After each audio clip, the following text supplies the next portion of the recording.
It's time for another Tuesday tip.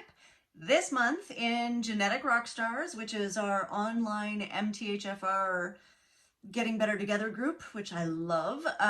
You can find that if you want to be a genetic rock star and join us at community.tohealthwiththat.com. It is amazing.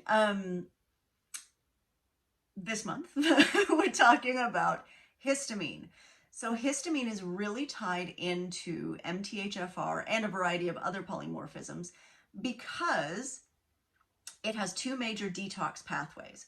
One is called HNMT, which is an N-methyltransferase, which means it needs good methylation function in order to work.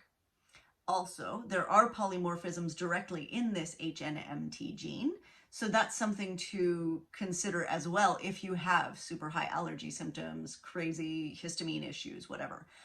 The other one is, the other enzyme that gets rid of histamine is called DAO, and that gets rid of histamine primarily in the gut and digestive tract.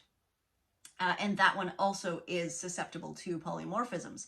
So histamine itself is a very complicated issue, and there's lots and lots of gene SNPs in that histamine degradation pathway. But MTHFR, definitely a big part of this.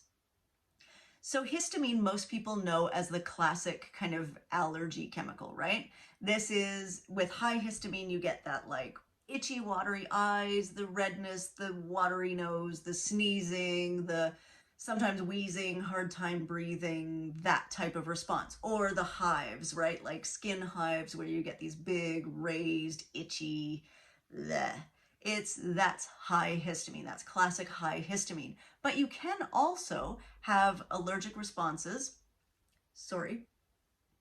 You can also have allergic responses with a lower or normal histamine count, and those are usually atypical allergies. Something like, you know, this season I always get a headache in the back of my head with a stiff neck and kind of a clogged feeling in my head, right? That is not necessarily a high histamine allergy, but it is still a reaction to something in the environment. So histamine is very central.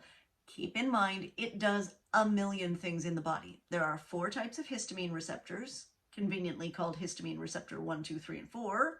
That's very nice. Thank you, medicine. And histamine is literally everywhere. In the brain, it's used as a neurotransmitter. It's used to increase gut acid secretion. It's used to vasodilate, to change the permeability of your blood vessels.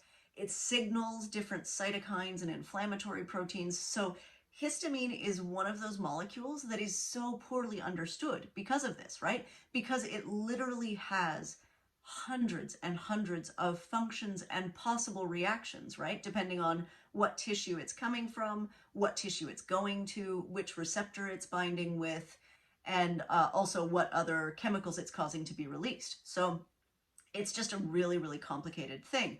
And recently in Genetic Rockstars, I shared an article that was saying that low-dose histamine might actually be a preventive therapy for migraines. Like, how crazy is that? Because high histamine is associated with triggering migraines, but then this like low steady histamine might actually prevent them.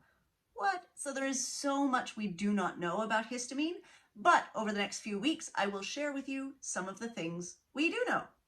Yay! See you later.